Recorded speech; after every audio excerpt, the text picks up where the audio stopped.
खानकाह रब्बानिया नक्शबंदिया रूहानी मौलद पीर मुफ्ती एहसन महमूद नक्शबंदी साहब। मोहतरम सामईन व नाज़रीन, हमारा हर अमल सुन्नत के मुवाफ़िक होना चाहिए। इसलिए अमल की मकबूलियत की जो शर्त है वो हुज़ूर पाक सल्लल्लाहु अलैहि वसल्लम की सुन्नत है। हुज़ूर पाक सल्लल्लाहु अलैहि वसल्लम का सुन्नत तरीका ये अमल की कबूलियत की अलामत है। इसलिए अमल को हमने हुज़ूर पाक सल्लल्लाहु अलैहि वसल्लम के तरीके के मुताबिक करना है। अब देखिए, रवायात में आता है कि हुज़ूर पाक सल्लल्लाहु अलैहि वसल्लम ने खुद फरमाया, आओ मुझसे मनासिक की हज सीखो। इसलिए जब सीखेंगे नहीं तो करेंगे कैसे? इसलिए अल्लाह पाक से मिलाने वाली जो चीज़ है वो सुन्नत अमल है। अगर हम सुन्नत अमल के बग़ैर कोई काम करना चाहेंगे वो हो ही नहीं सकता।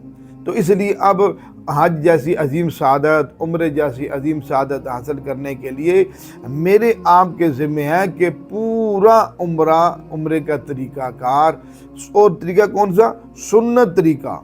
उम्रे का जो सुन्नत तरीका है, जो सुन्नत के करीब है, वो हमारे आपके ज़िम्मे है, हम उसको सीख कर जाएं। लेकिन हज़रत इब्राहीम अलैहिस्सलाम ने जब बैतुल्लाह शरीफ की तामीर मुकम्मल की तो ये दुआ करते थे, अल्लाह क्या दुआ कर, आरिना मनासिक आना, ए अल्लाह हमको हज मनासिक सिखा। यानी हमने हज कैसे करना है? बैतुल्लाह शरीफ तो बना दिया, आपने हुक्म दे दिया, लेकिन अब करना कैसे? आप हमें सिखा दें हज के मनासिक। तो रवायात में आता है कि हज़रत जिब्राईल अलैहिस्सलाम तशरीफ़ लाए और हज़रत इब्राहीम अलैहिस्सलाम का हाथ पकड़कर सफ़ा मरवा पर ले कर गए।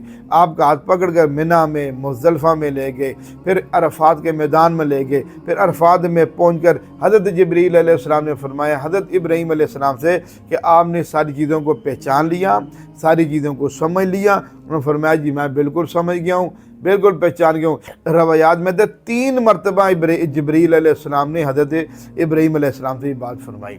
तो तीनों दफ़ा कहा जी मैं बिल्कुल सारी बात समझ गया हूँ। अब उन्होंने दुआ की थी, अल्लाह आप हमें सिखा दे।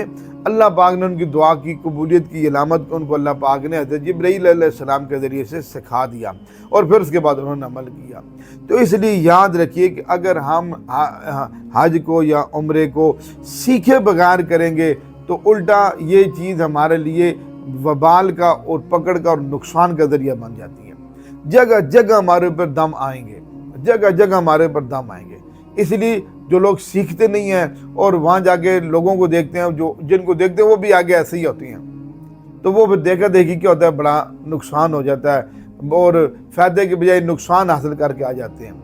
तो इसलिए याद रखिए, सबसे पहले हमने उम्रे को सीखना है और इसमें सुन्नत तरीका सीखना है कि जो उम्रे का सही सुन्नत तरीका है, जो सुन्नत के करीब है, जिससे हमें सुन्नत का नूर मिलेगा, सुन्नत की नूरानियत मिलनी है, जिससे हजूर पाक सल्लल्लाहु अलैहि वसल्लम की मोहब्बत में इजाफा होना है। देखिए हजूर क्या फरमा रहे हैं, जिसने मेरी सुन्नत से मोहब्बत की, फरमाया उसने मुझसे मोहब्बत की।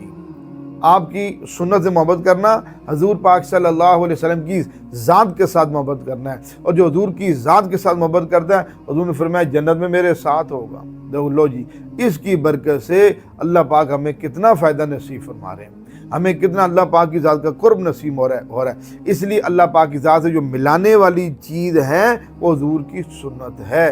तो इसलिए हमने उम्रा करने के लिए जाना है, हज करने के लिए जाना है, इसको बेतफसील तरतीब के साथ वक़्त निकाल कर, जहाँ हम उम्रे के लिए कपड़ों की तैयारियां कर रहे हैं, इहराम ख़रीद रहे हैं, खाने पीने की चीज़ें खरीद रहे हैं और चीज़ों का बंदोबस्त कर रहे हैं, तो जिस काम के लिए जा रहे हैं उसका भी तो बंदोबस्त करें ना। वहाँ जाके कैसे उम्रा करना है, वहाँ जाके जो इधर उधर ऐसे टाइम ज़ाया करना है, पता ही को नहीं यहाँ करना क्या है। लोग तो ऐसी गप्पे लगा रहे होते हैं, वक्त ज़ाया कर रहे होते हैं, बेचारों को पता ही नहीं यहाँ करना क्या है। इसलिए जब सुन्नत तरीका सीख कर जाएंगे तो सही मानों के अंदर उम्रा होगा, फिर उम्रे का नूर मिलेगा, फिर इसकी बरकत से अल्लाह तकवा तारत वाली पाकीज़ा ज़िंदगी नसीब फरमाएंगे। हमारे यहाँ जादू, जिन्नात, बंदिश और नजर बद का शाफी इलाज कुरान और सुन्नत की रोशनी में किया जाता है।